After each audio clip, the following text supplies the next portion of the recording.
پاکستان کی ایئربیورن early warning and control اویکس صلاحیتیں اس وقت ایک بڑے اور فیصلہ کن مرحلے سے گزر رہی ہیں۔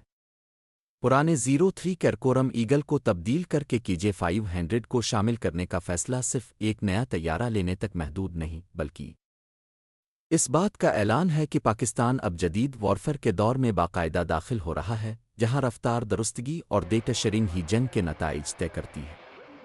آپ دیکھ رہے ہیں ڈیفنس نیوز، جہاں ہم ڈیفنس اور اسٹریٹجک معاملات کو سادہ مگر گہرے تجزیے کے ساتھ پیش کرتے ہیں۔ 03 کیرکورم ایگل، جو پاکستان 2011 سے استعمال کر رہا تھا، شانگسی Y-9 پلیٹ فارم پر مبنی تھا اور چین نے خاص طور پر پاکستان کے لیے تیار کیا تھا۔ گزشتہ ایک دہائی سے زائد عرصے تک اس نے پاکستان کو اویکس کی بنیادی صلاحیت فراہم کی، لیکن وقت کے ساتھ ساتھ اس کی تکنیکی حدود واضح ہوتی چلی گئیں۔ اگرچہ 03 نگرانی کی صلاحیت رکھتا تھا، مگر اس میں جدید نیٹ ورک وارفر جیسی صلاحیتیں محدود تھیں۔ اس کا ریڈار اور ڈیٹا پروسیسنگ آج کے معیارات کے مقابلے میں پرانی ہو چکی تھی۔ اس کے برعکس KJ-500 محض ایک بہتر ریڈار والا نیا طیارہ نہیں، بلکہ یہ ایک مکمل digital command, control, communications, computers, intelligence, surveillance and reconnaissance C4ISR platform ہے۔ یہ طیارہ جنگی میدان میں ایک فلائنگ کمانڈ سینٹر کے طور پر کام کرتا ہے۔ KJ-500 کی سب سے نمایاں خصوصیت اس کا فکسڈ ڈیورسل ریڈوم ہے، جس میں 3 AESA ریڈار پینلز مسلسل ترتیب میں نصب ہیں۔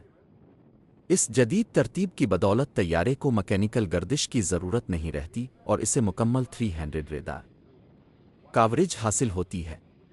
یہ ریڈار بیک وقت تقریباً 100 اہداف کو 470 کلومیٹرز تک کے فاصلے پر ٹریک کر سکتا ہے، جن میں کم بلندی پر پرواز کرنے والے طیارے، کروز مسلز اور حتی کہ اسٹیلتھ ٹارگٹس بھی شامل ہیں۔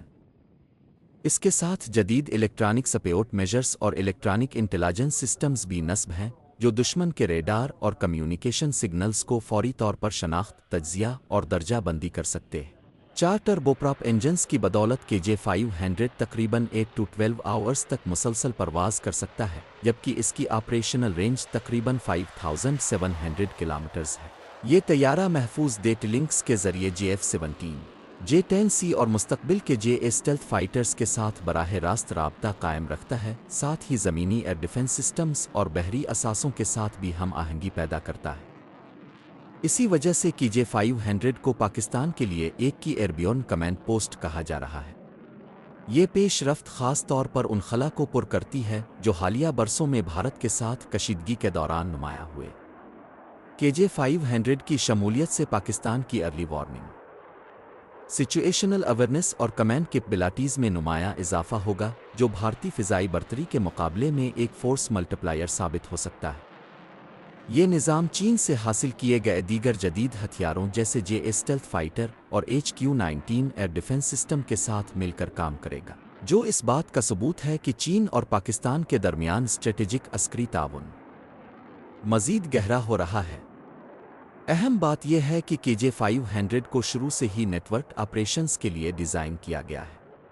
یہ میدان جنگ میں مختلف فورسز، فضائی، زمینی اور بحری، کو ایک ہی کامبیٹ ویب میں جوڑ سکتا ہے۔ اسی ہم آہنگی کے ذریعے بابر کروز مسلز، LY-80 اور HQ-16 جیسے ایئر ڈیفنس سسٹمز کو براہ راست ٹارگٹ ڈیٹا فراہم کیا جا سکتا ہے، جبکہ بحری جہازوں اور آبدوزوں کے لیے بھی سمندری نگرانی ممکن بنائی جاتی ہے۔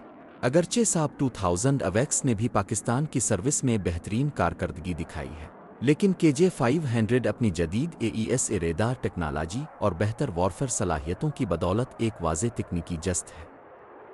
کچھ تجزیہ کار اس کے انجن ڈیزائن اور پرانے ایئرفریم لینیج پر سوال اٹھاتے ہیں، لیکن مجموعی طور پر اس کی ڈیجیٹل صلاحیتیں ان خدشات پر حاوی نظر آتی ہیں۔ 03 کی جگہ KJ-500 کا آنا محض ایک طیارے کی تبدیلی نہیں، بلکہ یہ اس بات کی علامت ہے کہ پاکستان مستقبل کی جنگیں زیادہ تیز، زیادہ مربوط اور انداز میں لڑنے کی تیاری کر رہا ہے۔ یہ قدم پاکستان کو حقیقی معنوں میں وارفر کی سمت لے جاتا ہے، خاص طور پر ایسے وقت میں جب خطے میں کشیدگی مسلسل بڑھ رہی ہے۔ آخر میں یہ کہنا غلط نہ ہوگا کہ KJ-500 صرف ایک طیارہ نہیں، بلکہ آنے والے کل کے بیٹ فیلڈ کا کنٹرول ٹاور ہے۔ آپ دیکھ رہے تھے ڈیفنس نیوز۔ ایسی مزید تجزیاتی اور معلوماتی ڈیفنس ویڈیوز دیکھنے کے لیے ہمارے چینل کو سبسکرائب کریں اور بیل آئیکن دبانا نہ بھولیں تاکہ آپ ہر نئی اپڈیٹ سے باخبر رہیں۔